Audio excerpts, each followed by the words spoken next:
Procedemos a la entrega de las medallas en la prueba de lanzamiento de Jesús. Comenzamos con el tercer clasificado, que se realiza desde Calontorti, Rubén Cano.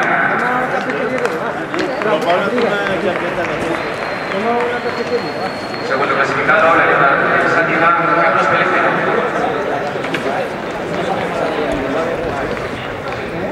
Primer papel autonómico, Daniel Ángeles.